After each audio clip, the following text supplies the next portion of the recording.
اب supreme court کا حالیہ ایشو اس کو آپ کیا پورا واقعہ بتاؤ.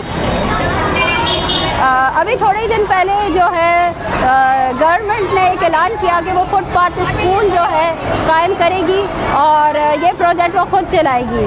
تو میں نے جا کے جب ان کی میٹنگ ہوئی میری ایم ڈی صاحبہ سے, ناہید درانی صاحبہ سے, تو انہوں نے مجھے کہا کہ ہم نے یہ سارے اسکول ختم کرنے ہیں اور یہ بچے مرج کریں گے ہم گورنمنٹ اسکولز میں. ان سے میں نے یہ کہا کہ میڈم یہ پاسبل نہیں ہے جس طرح آپ بات کر رہی ہیں. آپ کے اپنے سامنے اسکول ہے, ہمارے اسکول کے جو خالی پڑے ہوئے ہیں, آپ کا کوئی تجربہ نہیں ہے, آپ نے کوئی لاہے عمل نہیں بنایا, تو آپ اس طرح کیسے کر سکتی ہیں. اس پہ انہوں نے کہا کہ آپ گورنمنٹ کی ریٹ چیلنج کر رہی ہیں. جب یہ لفظ انہوں نے مجھے کہا تو میرا خون کے آنسو دل رو رہا تھا کہ میں اپنے ملک کی محبت میں سڑکوں پہ کھڑی خوار ہو رہی ہوں اور میرے حکومت کے لوگ مجھے کہتے ہیں کہ میں گورنمنٹ کی ریٹ چیلنج کر رہی ہوں.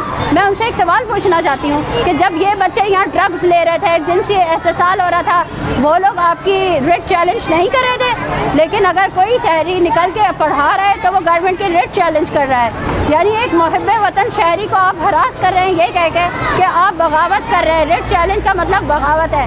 یعنی اگر کوئی پاکستانی غریب بندے کے لیے کوئی محبت رکھتا ہے, ان کے لیے کام کرتا ہے, تو اس کو غدار کہا جاتا ہے. تو میں ساری عوام سے پوچھنا چاہتی ہوں کہ کیا میں غدار ہوں؟ میں اس زمانے میں سڑک پہ نکلی جب ٹیچرز کو پستولیں پکڑا رہے تھے. میں اس زمانے میں باہر نکلی جب لوگ اسکول دیتے ہوئے ڈرتے تھے. اپنا بزنس سیکریفائز کر کے, اپنے گھر والوں سے لڑائی کر کے, ان بچوں کی خاطر میں سڑک پر آئی, اپنی جان ہتھیلی پہ رکھ کے میں نے ان کو پڑھایا. تو کیا میں اس کی حقدار ہوں کہ مجھے گورنمنٹ بلائے, میری بےزتی کرے اور مجھے کہے کہ میں ایک غدار ہوں, میں حکومت کی ریٹ چیلنج کرتی ہوں؟ کیا ہر پاکستانی